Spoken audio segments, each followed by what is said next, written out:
सगळ्यांना नमस्कार. छत्रपती शिवाजी महाराज की जय. छत्रपती संभाजी महाराज की जय. हर हर महादेव. जय भवानी. जय शिवाजी. आई तुळजाभवानी, महाराष्ट्राचा आराध्य दैवत छत्रपती शिवाजी महाराज, छत्रपती संभाजी महाराज, राजमाता राष्ट्रमाता जिजाऊ मासाहेब, स्वराज्याच्या कुलमुखत्यार महाराणी येसुराणी साहेब यांना मनापासून मानाचा मुजरा करते. आणि आज इथे ज्या रणरागिणींचा खऱ्या अर्थानं सत्कार झाला त्यांचं मनापासून अभिनंदन करते. एकदा जोरदार टाळ्या झाल्या पाहिजेत या सगळ्या रणरागिणींसाठी. खरं तर खूप भारी वाटतं असं जेव्हा काही इन्स्पिरेशनल, काही मोटिवेशनल प्रोग्राम्स अरेंज केले जातात आणि खऱ्या अर्थानं असा विचार केला जातो की ज्या समाजात आपण राहतो त्या समाजातल्या आपल्या कुटुंबासाठी स्वतःचं पाऊल या जगात एक प्रूफ करण्यासाठी, सिद्ध करण्यासाठी खऱ्या अर्थानं परिस्थितीसोबत लढत असतात त्या महिलांचा, त्या माझ्या मैत्रिणींचा सन्मान केला जातो. ही खूप अभिमानाची गोष्ट वाटते मला. आणि महाराणी येसुराणी साहेबांच्या भूमिकेसाठी तर तुम्हा सगळ्यांचं जे प्रेम मिळालं ते तर मी मनापासून आभार मानते. कारण तुमच्या प्रेमाशिवाय आणि तुमच्या आशीर्वादाशिवाय ती भूमिका साकारणं खूप कठीण काम होतं. मला आठवतंय जेव्हा ही भूमिका मला ऑफर झाली मी तेव्हा फक्त 10वी पास आउट झाले होते. इतक्या लहान वयात, जसं मगाशी ताईंनी सांगितलं की खूप लहान वयात खूप ताकदीची आणि खूप जबाबदारीची भूमिका साकारायची होती. मी तर आधी नाही म्हणाले होते या भूमिकेसाठी, कारण इंजिनिअरिंगला ऍडमिशन घेतलं होतं आणि तुम्हाला माहितीये इंजिनिअरिंग क्षेत्र आणि ऍक्टिंग फील्ड किंवा त्याहूनही हिस्टॉरिकल भूमिका साकारणं म्हणजे खूप मोठं शिवधनुष्य पेलण्यासारखं होतं. पण तुमच्या सगळ्यांच्याच प्रेमामुळे मी खरं तर ती भूमिका खूप छान पद्धतीने आणि यशस्वीरित्या पार पाडू शकले. कारण प्रवास खूप खडतर होता. आज इथे महिलांचा सत्कार आहे त्यामुळे आवर्जून मी त्या प्रवासाबद्दल 2 शब्द सांगेन. एक नॉर्मल इंजिनिअरिंग करत असलेली विद्यार्थिनी आणि दुसरीकडे 350 वर्षांपूर्वीचा इतिहास. आणि खरं बघितलं तर छत्रपती शिवाजी महाराजांचा इतिहास हा संपूर्ण जगाला ठाऊक होता, पण त्यांच्याच बरोबरीनं असलेला छत्रपती संभाजी महाराजांचा इतिहास आणि तितकाच महत्वाचा असलेला, तितकाच ताकदीचा असलेला महाराणी येसुराणी साहेबांचा इतिहास हा कोणालाच ठाऊक नव्हता. म्हणजे जेव्हा मी भूमिका साकारायला घेतली तेव्हा मार्केटमध्ये महाराणी येसुराणी साहेबांवर आधारित पुस्तकं सुद्धा उपलब्ध नव्हती आणि भूमिका साकारायची होती. तर प्रवास खूप खडतर. म्हणजे मला अगदी चालायचं कसं, बोलायचं कसं, ती नऊवार साडी नेसायची, मग ती अंगावर शॉल घ्यायची, पायात जोडव्या मासोळ्या घालायच्या, इथपासून सगळं शिकायला लागलं. म्हणजे आता इथे 68 वर्षांच्या आमच्या आजी म्हणायला भीती वाटते पण आजीच म्हणते त्या खूप मला छान गोड थँक्यू म्हणून गेल्या. म्हणजे मला फार कौतुक वाटलं की 68 वर्षाच्या आजी मला थँक्यू म्हणतायत. त्यामुळे खूप भारी वाटतं. आज ही भूमिका साकारल्यानंतर इतके वर्ष झाले, इतके दिवस झाले मालिका संपून, पण तरीही ती भूमिका प्रेक्षकांच्या मनात अजूनही जिवंत आहे. तो इतिहास अजूनही लोकांना आपलासा वाटतो, तो प्रत्येकाच्या मनामनात घराघरात जाऊन पोहोचलेला आहे. त्यामुळे खूप भारी वाटतं. एक कलाकार म्हणून मला कायम असं वाटतं की मी अनेक भूमिका यापुढे साकारेन, पण शेवटच्या श्वासापर्यंत जर कुठल्या भूमिकेनं ओळखलं जाईल तर ती अर्थात महाराणी येसुराणी साहेबांचीच भूमिका असेल. इतकी ताकदीची ती भूमिका झालेली आहे. आणि वाचन असेल, चालणं बोलणं असेल, अगदी डायलॉग कसे म्हणायचे इथपासूनचा सगळा प्रवास असेल. म्हणजे मी त्याच्या आधी पण अनेक मालिकांमधनं काम केलं, पण ही वेगळी महाराणी येसुराणी साहेबांची भूमिका का, तर खरंच तितक्या ताकदीच्या एका राजस्त्रीची भूमिका साकारायची म्हणजे खूप मोठं काम होतं.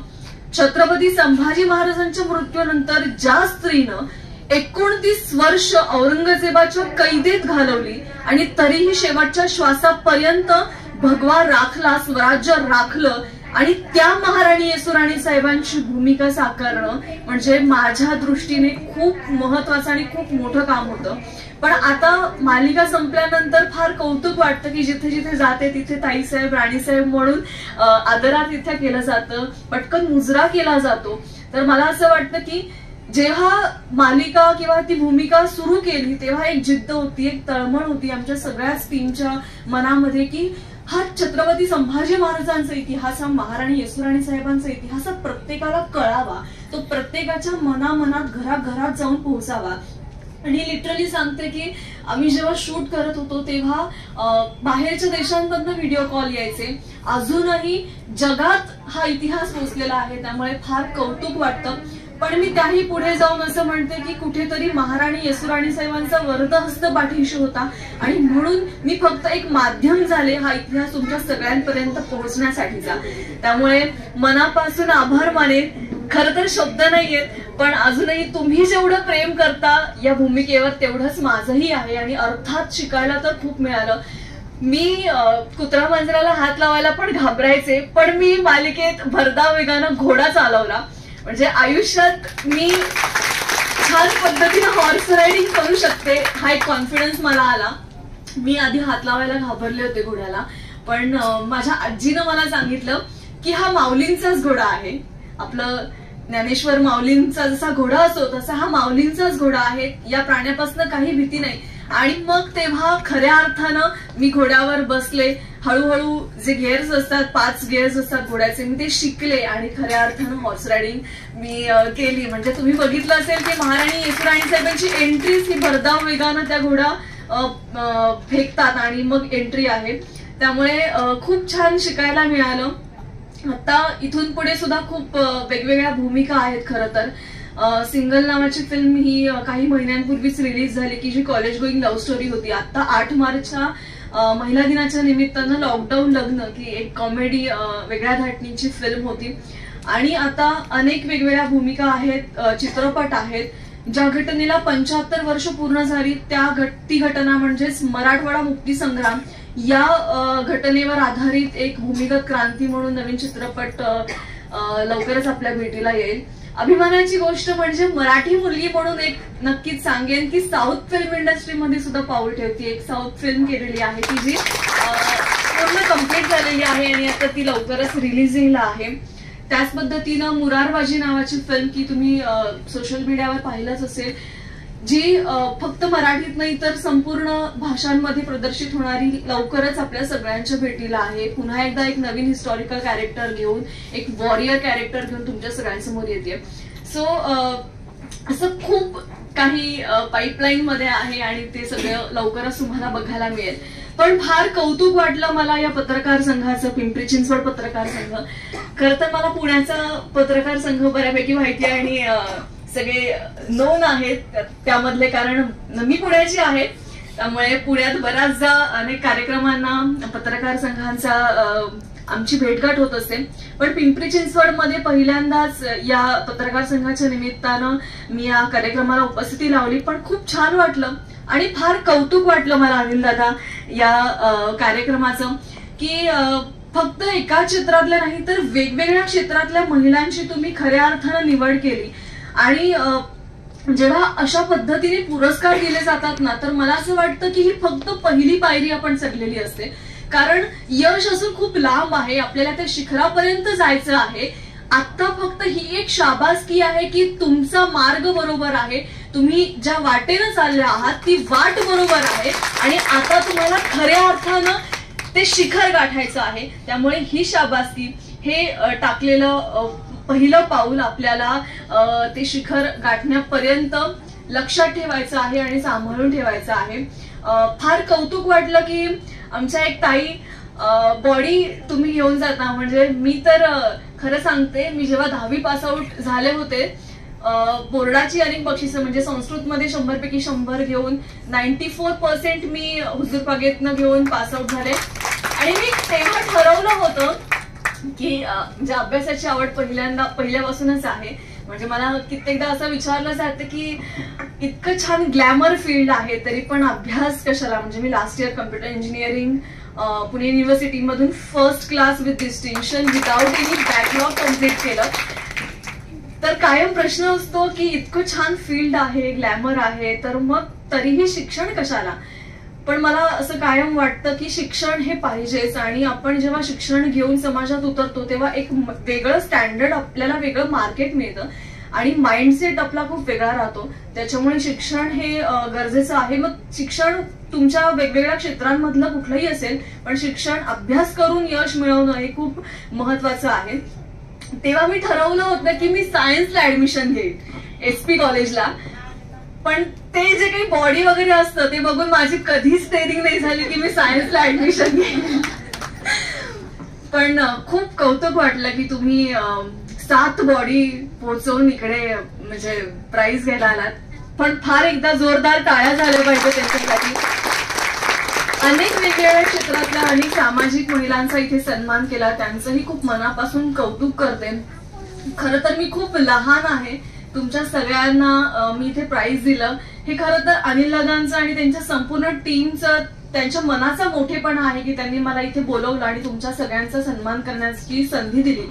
पण मी तितकी मोठी नाहीये खरं तर, आणि माझ्यासाठी तुम्हीच सगळेजण आदर्श आहात. म्हणजे आता इथे कबड्डीची खूप मोठी टीम आहे, एकदा त्यांच्यासाठी जोरदार टाळ्या झाल्या पाहिजे की त्यांनी सुद्धा अवॉर्ड घेतलेला आहे, मेडल घेतलेलं आहे. त्याच पद्धतीनं अनेक म्हणजे मला वाटतं अनाथ मुलांचा सांभाळ करणाऱ्या सुद्धा महिला होत्या, त्यांचा सन्मान इथे झाला. अनेक पत्रकार क्षेत्रातल्या महिलांचा सन्मान झाला. खरं तर कायम असं म्हटलं जातं की समाजात जगत असताना 2 घटकांपासून खूप सावध राहिलं पाहिजे. एक म्हणजे पोलीस डिपार्टमेंट आणि दुसरा म्हणजे पत्रकार. कारण कधी कुठली तलवार बाहेर काढतील काही सांगता येणार नाही. पण खरं तर हे 2 क्षेत्र आहेत म्हणून आपण खूप छान पद्धतीनं जीवन जगू शकतो.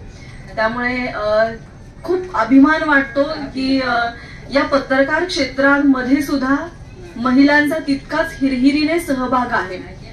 आणि मला तर कायम अभिमान वाटतो मी मुलगी म्हणून जन्माला आल्याचा. जी कामं मुलं करत नाहीत ती कामं मुली करून दाखवतात, आणि मला कायम असं वाटतं की आपण शेवटच्या श्वासापर्यंत हा अभिमान बाळगलाच पाहिजे की आपण काहीतरी मागच्या जन्मी पुण्य केलं म्हणून देवानं आपल्याला मुलीच्या, स्त्रीच्या जन्माला घातलं. आणि खऱ्या अर्थानं प्रत्येक क्षेत्र बघा तुम्ही, आता प्रत्येक क्षेत्रात महिला आहे. म्हणजे इथे मासाहेब जिजाऊंचा फोटो आहे, सावित्रीबाईंचा फोटो आहे. प्रत्येक उदाहरण, प्रत्येक महिला ही खरं तर आपल्याला सांगते आहे की आपण जीवन जगताना कशा पद्धतीनं जीवन जगायचं आहे. मी काही खूप मोठी नाही, पण जाता जाता तुम्हाला एकच संदेश देऊ इच्छिते की आपण या शतकात, या धावपळीच्या जगात जगत असताना, कुटुंबासाठी रात्रंदिवस राबत असताना स्वतःची ओळख जोपासली पाहिजे. कारण खऱ्या अर्थानं देवानं जेव्हा आपल्याला जन्म दिला तेव्हा खऱ्या अर्थानं आपल्याला काहीतरी गुण दिलेत, आणि ते गुण ओळखून आपण स्वतःला या जगात सिद्ध केलं पाहिजे. त्यामुळे कुटुंबासाठी जगत असताना स्वतःला स्वत्वाची जाणीव ठेवून स्वत्व हे जगाला सिद्ध करून खऱ्या अर्थानं आपण जगूयात. आणि स्वराज्य रक्षक छत्रपती संभाजी महाराज ही मालिका म्हणजे काय हे 2 शब्दात सांगते आणि थांबते.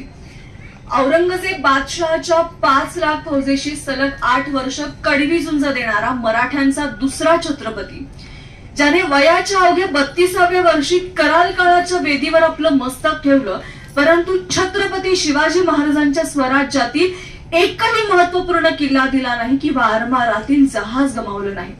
गेली 350 वर्ष या कवी राज्यकर्त्याची, पराक्रमी सेनानीची, सह्याद्रीच्या दऱ्याखोऱ्यांनी, सागर खाड्यांनी सांगितलेली एक चित्तथरारक, वादळी आणि वास्तव गाथा म्हणजे स्वराज्य रक्षक संभाजी महाराज.